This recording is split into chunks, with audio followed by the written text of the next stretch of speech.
Hi there, Dr. Susan Spellman here. Today I'd like to talk about anxiety and post-traumatic stress disorder. Anxiety, as we know, is a very, very common problem in the world. In the world in general, and certainly in the United States these days. With the political situation, with the financial situation, everything. It's brought up a lot of anxiety about the future. What's the future going to be? How is it? How are we going to survive? Whether it's about climate change, our own finances, that kind of thing. So lots and lots of anxiety.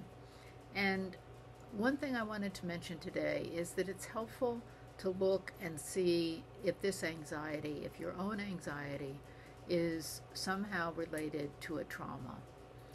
So this can be a trauma of any sort. It originally started out being around sexual abuse traumas, physical abuse traumas when we were children, that we got traumatized as children, and this resulted in a lot of fear and anxiety about life in general.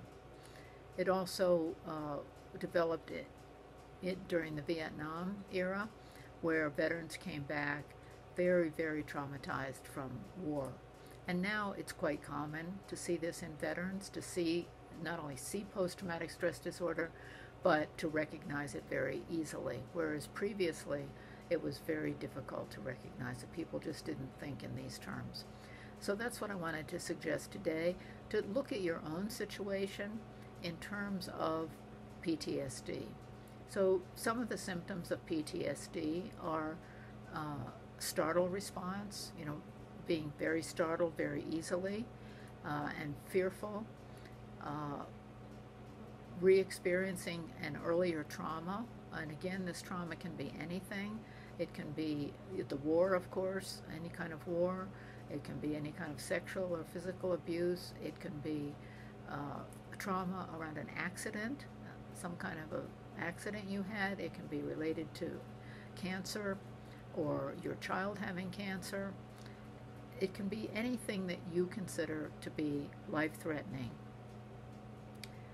And so first of all would be to identify, have you had traumas in your life? Usually we know in general whether we've had traumas, although we may not have specific memories.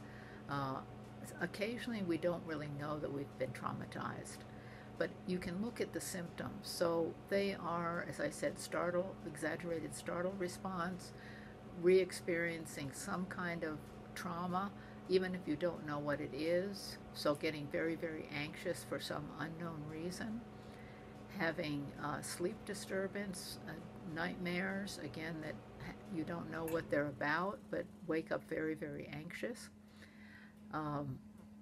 Let's see. Phobias, being afraid of certain things, like, for example, people who were violently abused by women who were violently abused by men are often scared of men, and they don't want to have anything to do with men. So that's an example of a symptom of post-traumatic stress disorder related to the trauma of being abused. And so it's very helpful to look at this because it helps you understand where your anxiety came from. And it also then helps be able to sort out what the treatment is, what would be helpful for you to resolve these issues. And I'd be happy to talk with you more about this. Of course, it's somewhat complicated, PTSD, and I'd be happy to talk with you more about it. Give you more information about it, more information about treatments available, and to chat with you. So if you'd like to do that, please get in touch with me. I'll leave the information below. And of course, I'd love for you to subscribe to my YouTube channel if you're so inclined. That would be great. And I look forward to talking more with you in the future. Bye-bye.